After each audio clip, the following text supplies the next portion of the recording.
Hello friends, வணக்கம். சமீப காலமாக அண்ணாமலை அவர்கள் ஓரங்கட்டப்பட்டதை நம்ம பார்த்துக்கிட்டு தான் இருக்கோம். அண்ணாமலை அவர்களை பற்றி நமக்கு நல்லாவே தெரியும். ஒரு அறிவார்ந்த அரசியலை முன்னெடுக்கிற ஒரு தலைவர். உண்மையான தகவல்களையும் ஆழமான கருத்துக்களையும் சொல்றவர் தான் அண்ணாமலை. இப்படி இருக்கிற ஒரு தலைவர் பர்பஸ்ஃபுல்லாக அவங்க கட்சிக்காரங்களே அவரை ஓரம் கட்ட ஆரம்பிச்சிட்டாங்க.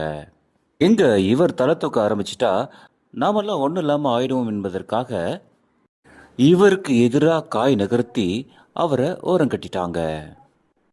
இந்த அண்ணாமலையோட வளர்ச்சியை பிடிக்காதவங்க யாருன்னா தமிழிசை சவுந்தரராஜன், எல் முருகன், நயினார் நாகேந்திரன், வானதி சீனிவாசன், எச் ராஜா போன்றவங்க அண்ணாமலையுடைய வளர்ச்சியை விரும்பல.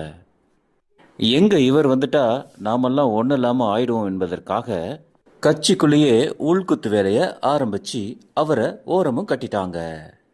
நான் இப்போ சொன்ன தலைவர்கள்லாம் அரசியல் அனுபவம் வாய்ந்தவங்களா இருக்கலாம். ஆனால் இவங்கெல்லாம் குண்டு சட்டியில் குதிரை ஓட்டுற மாதிரி ஒரே மாதிரியான சிந்தனையில் தன்னுடைய பிழைப்புக்காகவும் தன்னை நிலைநிறுத்திக் கொள்வதற்காகவும் தான் இவங்கெல்லாம் அரசியல் பண்ணாங்க. ஆனால் அண்ணாமலையோ மக்களுக்கான அரசியலை மக்கள் களத்தோட நின்று அவங்களுக்காக முன்னெடுத்தார்.